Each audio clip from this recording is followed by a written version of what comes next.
டெல்லி அணிக்கு எதிரான நேற்றைய ஒரே வெற்றி என்பது சிஎஸ்கே அணியை எங்கேயோ கொண்டு போய் நிப்பாட்டிருச்சுங்க. இங்கே சிஎஸ்கே அணி ஜெயிச்சா அமெரிக்கா எதுக்கு இப்போ சிஎஸ்கே அணிக்கு பல கோடிகளை கொட்டி கொடுக்கணும்? அப்படி ஒரு சம்பவம் இப்போ நடந்திருக்கு. இதை தெரிஞ்சா இனிமே சிஎஸ்கே அணிக்கு எதிராக ஒரு பய கேள்வி கேட்க முடியாது. ஆமாங்க, அப்படி என்ன நடந்துச்சுன்னு கேட்டிங்கன்னா, நேற்று டெல்லி அணிக்கும் சிஎஸ்கே அணிக்கும் நடந்த போட்டியில் நம்ம சிஎஸ்கே அணி டெல்லி அணியை ஜெயிச்சிருந்தாங்க. ஆனால் இந்த ஒரு போட்டி வழக்கமாக நடந்த 10ஓட 11 நடந்த போட்டி ஒன்றும் கிடையாதுங்க. அதுக்கு காரணம், இந்த போட்டியில் சிஎஸ்கே ஜெயிக்கிறதுக்கு டெல்லி அணியும் அவ்வளவு சீக்கிரம் எளிதாக விட்டு கொடுக்கல. டெல்லி அணியும் கடுமையாக போராடினாங்க. நம்ம ஏற்கனவே இதற்கு முந்தைய வீடியோவில் சொன்ன மாதிரி டெல்லி பேட்ஸ்மேன்கள் ஒவ்வொருத்தருமே சூப்பராக பேட்டிங் செஞ்சாங்க. இவர் அவுட் ஆகிட்டாரே, நிம்மதியாக இருக்கலாம் அப்படின்னு பார்த்தா, அடுத்து வர்ற டெல்லி பேட்ஸ்மேன் அதை விட கொடூரமாக பேட்டிங் செய்கிறாரு. சரி, அவரையும் அவுட் ஆக்கிட்டா அப்போவாது நிம்மதியாக இருக்கலாம்னு பார்த்தா, அதை விட கொடூரமாக அடுத்த பேட்ஸ்மேன் களமிறங்குறாரு.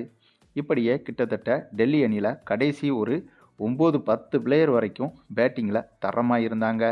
ஒரு காலத்தில் இல்லை, இப்போ கூட தான் மும்பை அணியில் தான் இப்படி நடக்கும். மும்பை அணியில் 11 பிளேயர் இருப்பாங்க. அதில் 10 பேர் பேட்டிங் பண்ணுவாங்க. கடைசியாக இந்த பும்ரா மட்டும்தான் பேட்டிங் சரிவர பண்ண மாட்டார். ஏன்னா வழக்கமாக மும்பை அணியை எடுத்துக்கிட்டிங்கன்னா 6 பேட்ஸ்மேன் இருப்பாங்க, 4 ஆல்ரவுண்டர் இருப்பாங்க, ஒரே ஒரு பவுலர் இருப்பார். ஆக மும்பை அணியை பொறுத்தவரை கடைசி பேட்ஸ்மேன்கள் வரைக்கும், அதாவது 10வது பிளேயர் வரைக்கும் சூப்பராக பேட்டிங் செய்வாங்க. இப்போ பத்தாக்குறைக்கு இந்த இம்பேக்ட் பிளேயர் ரூல்ஸ் வேறு வந்துருச்சுங்க. ஆகவே 10 பிளேயருக்கு பதிலாக கிட்டத்தட்ட அம்பையரோடு சேர்த்து 13-14 பிளேயரு மும்பை அணிக்காக கடைசி வர போராடுவாங்க. அப்படித்தாங்க இப்போ டெல்லி அணியும் கூட இந்த சீசனில் வலுவாக இருக்காங்க. அந்தளவுக்கு 230-240 ரன் அடித்தாலும் டெல்லி அணி ஈஸியாக சேஸ் பண்ணிட்டு போயிடுறாங்க. அதனால தான் புள்ளிப்பட்டியலில் டாப் 4ல் டெல்லி அணி இருக்காங்க. அப்படிப்பட்ட ஒரு வலுவான டீமுக்கு எதிராக இந்த சீசனில் கடந்த 3 போட்டிகளில் தோத்துட்டு வர்ற ஒரு அணி இந்த போட்டியில் களமிறங்கினாங்க. எப்படி ஒரு பக்கம் இந்த சீசனில் முழு ஜாம்பவனாக இருக்கும் டெல்லி அணி, இன்னொரு பக்கம் தொடர் தோல்விகளை சந்தித்து அவுட் ஆஃப் ஃபார்மில் இருக்கிற சிஎஸ்கே அணி. இந்த 2 அணி மோதுற இந்த ஒரு போட்டியை அமெரிக்காவில் அதிகம் பேர் நேற்று பார்த்துருக்காங்க.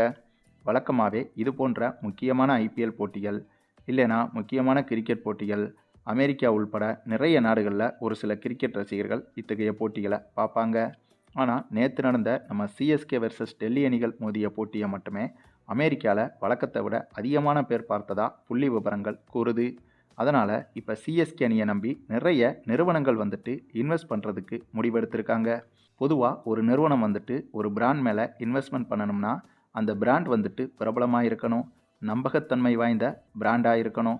அப்படி இருந்தால் மட்டும்தான் பெரிய பெரிய நிறுவனங்கள் அங்கே வந்து இன்வெஸ்ட்மெண்ட் பண்ணுவாங்க.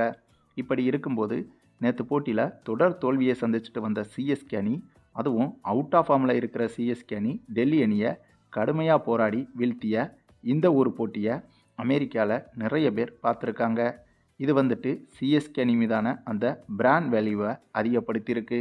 அது மட்டும் இல்லாமல் சிஎஸ்கே அணியை ஒரு நாட்டோட அணியாகவும் ஒரு மாநிலத்தோட அணியாகவும் பார்க்காம குளோபல் டீமாக பார்க்கப்படுது. அதுக்கு காரணம் ஐபிஎல் டீம் உள்பட இன்டர்நேஷ்னல் டீமை எடுத்துக்கிட்டாலும் சரி, இல்லை இந்த உலகத்தில் உள்ள மற்ற எந்த நாட்டு உள்ளூர் கிரிக்கெட் டீமை எடுத்துக்கிட்டாலும் சரி, அப்படிப்பட்ட அனைத்து அணிகளுக்கும் ஒரு முன்னுதாரணமான அணி சிஎஸ்கே அணியை சொல்லலாங்க. இது வந்து அதிகப்படுத்தி பெருமையாக பேசுகிற மாதிரி தெரிஞ்சால் கூட சிஎஸ்கே அணிக்கு இருக்கிற ஒர்த்துக்கு பெருமையாகவே பேசலாங்க. அதுக்கு காரணம், இது போன்ற ஒரு அணிக்கு அமெரிக்கா போன்ற நாடு இத்தனை கோடிகளை அள்ளி கொடுத்ததா சரித்திரமே கிடையாதுங்க. ஆகவே சிஎஸ்கே அணிக்கு மட்டும்தான் அமெரிக்காவே தேடி வந்து கோடிகளை கொட்டி கொடுத்துட்டு இருக்கு. அதனால் சிஎஸ்கே அணிக்கு மட்டும்தான் பெருமை பீத்தி கொள்றதுக்கு தகுதியும் இருக்குது. அமெரிக்காவில் இப்போ என்ன நடந்துச்சு அப்படின்னு கேட்டிங்கன்னா, நேற்று இந்த போட்டியை அமெரிக்காவில் நிறைய பேர் பார்த்ததால் சிஎஸ்கே பிராண்டு மேலே மற்ற பிராண்டுகள் மற்ற நிறுவனங்கள் போன்ற அமெரிக்காவை சேர்ந்த நிறைய நிறுவனங்கள் இன்வெஸ்ட்மெண்ட் பண்ணுறதுக்கு தயாராகிட்டாங்க. கிட்டத்தட்ட சிஎஸ்கே பிராண்ட் மீது 278 கோடி வரையிலுமான இன்வெஸ்ட்மெண்ட் என்பது நடக்க போகுது. அந்தளவுக்கு நீண்ட வருட நெடுங்கால நம்பிக்கையுடைய ஒரு பிராண்டாகத்தான் சிஎஸ்கே அணியை ஒரு குளோபல் அணியாக அமெரிக்கா உள்பட மற்ற நாடுகளும் பார்த்துட்டு வருது. இதுக்கு முன்னாடியே சிஎஸ்கே பிராண்ட் மீது நிறைய நிறுவனங்கள் முதலீடு செய்திருக்காங்க. ஆனால் நேற்று போட்டியை பார்த்ததுக்கப்புறம் அமெரிக்காவில் நிறைய பேருக்கு சிஎஸ்கே அணி மேலே நம்பிக்கை என்பது ரொம்பவே அதிகரிச்சிருக்கு.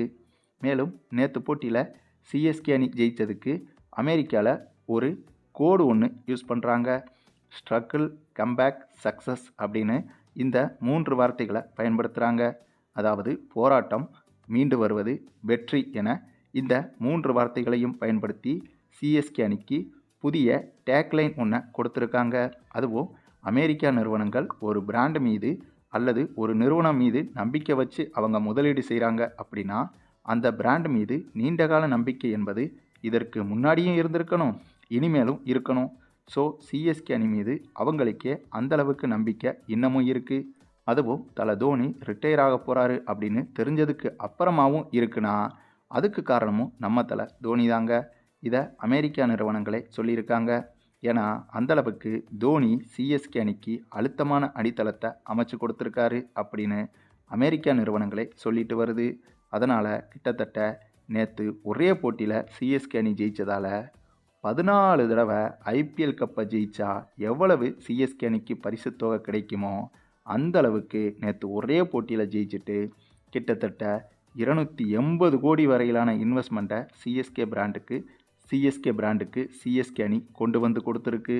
ஏன்னா ஐபிஎல் கப்பை ஒரு டீம் ஜெயிச்சா அந்த டீமுக்கு 20 கோடி கிடைக்கும். இப்போ சிஎஸ்கே அணிக்கோ அமெரிக்கா நிறுவனங்கள் மொத்தமாக முதலீடு செய்ய போகிற தொகை 278 கோடிகள் இன்வெஸ்ட்மெண்ட்டாக வரப்போகுது. ஆக இது அப்படியே ஐபிஎல் கப்போடு ஒப்பிட்டு பார்த்தோம்னா கிட்டத்தட்ட 14 தடவை ஐபிஎல் கோப்பையை ஜெயிச்சா மட்டும்தான் இந்த அளவுக்கான கோடிகள் ஒரு அணிக்கு கிடைக்கும். ஆக மொத்தம் மற்ற அணிகளெல்லாம் 16, 17 போட்டிகளில் விளையாடி ஐபிஎல் கப்பை ஜெயிச்சா மட்டும்தான் அந்த 20 கோடியே கிடைக்கும். ஆனால் நம்ம சிஎஸ்கே அணிக்கு சாதாரணமாக ஒரு போட்டியில் ஜெயித்ததுக்கு கிட்டத்தட்ட 14 வருஷத்துக்கான ஐபிஎல் கோப்பைக்கான பரிசு தொகை என்பது நேற்று நடந்த இந்த ஒரே போட்டியில் ஒரே நாளில் வரப்போதுங்க. அதுதாங்க நம்ம சிஎஸ்கே அணியோட கெத்தே. ஆக இனிமேல் நம்ம சிஎஸ்கே அணியை யாராவது குத்தம் சொன்னாங்கன்னா அப்படி சொல்கிற அவங்களோட அணி சிஎஸ்கே அணியை கம்பேர் பண்ணும்போது அம்மன் ஜல்லிக்கு கூட பிரயோஜனம் இல்லை அப்படிங்கிறது தான் உண்மை. ஆக மொத்தம் இனிமேல் சிஎஸ்கே அணி இந்த சீசனில் ஜெயிச்சா என்ன, ஜெயிக்கலைன்னா என்ன நமக்கு இல்லைங்க. சிஎஸ்கே ஓனரை பொறுத்த வரைக்கும் அவர் அப்படித்தான் நினைப்பார். ஏன்னா ஒரு 14, 17 வருஷத்துக்கு தேவையான முதலீடு மொத்தமாக வந்து சேர்ந்துருச்சு. ஆனால் ரசிகர்களாகிய நமக்கு சிஎஸ்கே அணி இந்த தடவையும் தொடர்ச்சியாக ஜெயிச்சு பிளே ஆஃபுக்குள்ளே போய் கப்பை தூக்குறது தான் நமக்கு பெருமை. இதில் உங்களுக்கும் இந்த ஷேர் மார்க்கெட்டு பிராண்டு வேல்யூ பார்த்து இன்வெஸ்ட்மெண்ட் பண்ணுறது அந்த மாதிரி ஏதாவது பிஸ்னஸ் ஓரியண்டாக இருந்தீங்கன்னா கண்டிப்பாக இந்த சிஎஸ்கேவையும் பிடிச்சி உங்கள் லிஸ்ட்டுக்குள்ளே போடுங்க. எங்கேயோ இருக்கிற அமெரிக்காக்காரன் நம்ம சிஎஸ்கேவை நம்பி நீண்ட காலம் முதலீடு செய்ய போகிறான். அப்படி இருக்கும்போது நம்ம பண்ண மாட்டோமா என்ன? அடித்து இன்வெஸ்ட்மெண்ட்டை போட்டு விடுங்க கிருகிருன்னு. சரி, நீங்கள் சொல்லுங்கள், நம்முடைய சிஎஸ்கே அணிக்கு கிடைத்த இப்படி ஒரு பெருமையை பற்றியும் குறிப்பாக நேற்று போட்டியில் நம்ம சிஎஸ்கே அணியோட சமத்தனமான பெர்ஃபார்மன்ஸை பற்றியும் இதே போல் ஒரு ஆட்டத்தை அடுத்தடுத்த போட்டிகளில் இதே அளவுக்கான இன்டென்டோட நம்ம சிஎஸ்கே அணி விளையாடி வெற்றிகளை குவிக்குமா என்பதை பற்றியும் உங்களுடைய கருத்துக்களையும் கமெண்டில் தெரிவிங்க.